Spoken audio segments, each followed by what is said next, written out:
Here's what you need to know about documentaries. Number one, documentary is the lowest level of credibility of all media.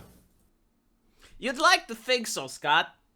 But unfortunately, you haven't traveled to the United Kingdom recently. And I don't blame you, right? Like, you're kind of old. This is new knowledge. This is new generational shit. Like, in Britain, under the Party of Labour, under the guiding of Keir Starmer himself, they have managed to create something that humanity didn't have up until now. An even lower form of information than the documentary. You see, the government can now commission propaganda through tax cuts, through various deals. And let's say they create a fiction, a work of fiction called Adolescence. And Adolescence gets to play on Netflix. And then the Prime Minister gets to call that a documentary. So even though it's a work of fiction, right?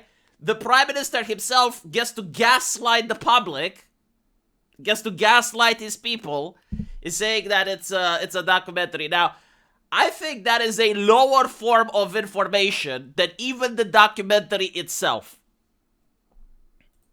Did you know that? If you had to pick one thing to not believe, it should be a documentary. No, I think it should be a British politician at this point. At least with the documentary, you're not punished if you don't believe it. Like, you're watching a Swedish documentary and you're seeing black Vikings, or you're seeing that the first Swedes were black, and you're watching it and you go, horseshit, and you change the channel, right? There's no repercussions. But if you listen to the holy words of Keir Starmer, blessed be his name, and you doubt them, then you're a conspiracy theorist. Like for instance, in Britain, up until a couple of months ago, if you knew what a woman is, and you said that a woman is an adult human female, you would get into legal trouble. You're not allowed to question that. Now, that didn't come from a documentary. It came from the politicians. But then the Supreme Court says, no, actually, we changed our mind. That now we know the definition of woman. Then the politicians allow you to think correctly. Now, you don't get punished for saying that. J.K. Rowling is now safe. And so I would say that while a documentary is pretty low on the ladder, I would say that a politician's word is below the documentary. I wonder if Scott would see this video so he can challenge my thesis. I wonder if he has any arguments. Probably not, right? Because he lives in America, so the culture there is a little bit different. But like here in Europe, night and day difference. Documentaries are not designed to give you both sides. They're designed to mislead you into thinking that the thesis is the only thing that matters. Now, I just want to point out that when I went to university, and I did two universities. I went through med school and I went through law school. But I did them in Eastern Europe, and I did these universities a decade or more ago, right? And so when I went to law school, the way things were presented to me, it's like, okay, let's talk about the death penalty. We're going to split the class into two groups. Group A is going to argue for the death penalty. Group B is going to argue against. And then you had to split again. And you're like, okay, up until now you argued for. I want you to argue against it. The other group is now going to argue for. And we did this on almost every single controversial topic you can imagine. We did it on communism. We did it on abortion. We did it on almost everything, right? Like the purpose wasn't to see what you think about abortions or what you think about the death penalty. The purpose was, can you critically analyze a situation, see arguments from both sides, and be able to defend either side, right? Like this is what university was supposed to teach. It was supposed to promote critical thinking, not just learning something and then regurgitating it to the class. Now, Scott Adams is basically pointing out that the reason documentaries are bad is because they only provide one point of view. And I want people who went through the academia recently to tell me if that's not literally what you're being told. You know, if you don't have places that the teacher comes in, the professor comes in and says, okay, this is a safe space now. If you don't parrot the correct opinions, they will say you're causing harm. They will use cancel culture against you, right? You're not making students feel safe because you're promoting something that the teacher doesn't agree with, even if you have the correct arguments. And so I want you to understand, because what Scott Adams is saying here is absolutely correct. Like, the main problem with the documentary is that it doesn't promote context. It doesn't talk to you about the other side of the issue. But if that is a problem, I want you to understand that the academia is becoming that as well. Trust the science, trust the consensus. It already implies that there is no more mystery. There is no more truth. Like humanity has already achieved perfection because now we know everything through consensus, right? Not through the scientific method, but through consensus. We have managed to achieve perfect knowledge, and anyone that doubts the consensus, no matter what that is a science denier. Documentaries don't do that.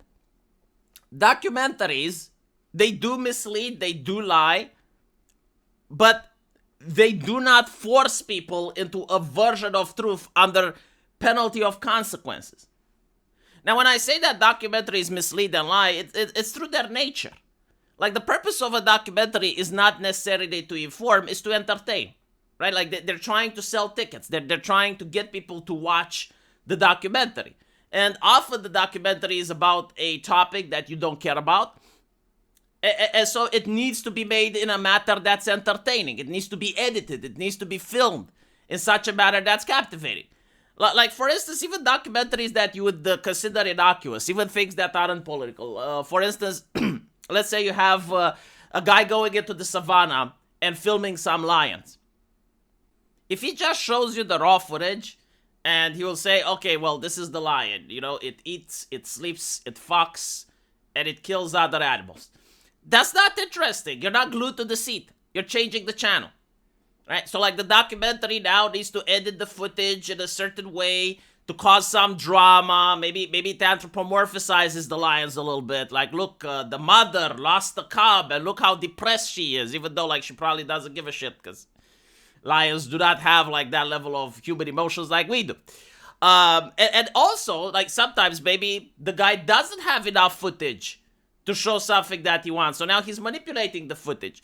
The purpose of a documentary is not to be educational necessarily, right? Like, the purpose of a documentary is to be entertaining.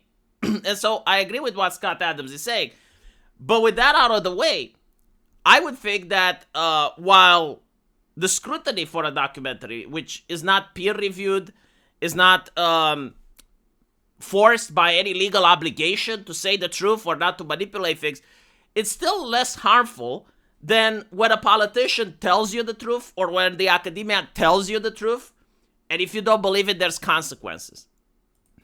Do you think they show the other side? The documentary is the lowest of all forms of credibility. There's nothing lower than that. It's the number one least reliable information that is produced by humanity. Now, you might say to yourself, Scott, fake news is worse than that. No, it isn't. It's not even close. Fake news has a competing news business. So if you want, you can look at the fake news and you can see the other argument. You can make your own decision. But in many places in Europe, what do you do if the mainstream media sings with the same voice? If they're playing a chorus rather than having competing businesses.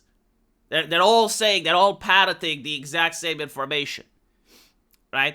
Now, I do understand where he is coming from, though. However, I kind of disagree. I mean, you can watch a documentary that is providing misinformation, and then you watch the news, and the news can debunk the documentary, right? Or you can go on Google, and Google can debunk the documentary. It's kind of a fallacy to say that, a documentary should only be debunked by another documentary. Or a fake news outlet should only be debunked by another fake news outlet. If you're into this mindset, if this is how your brain works, you're already not a critically thinking person. Let me know what you guys think, though. And as usual, I will see you in the comment section. Take care.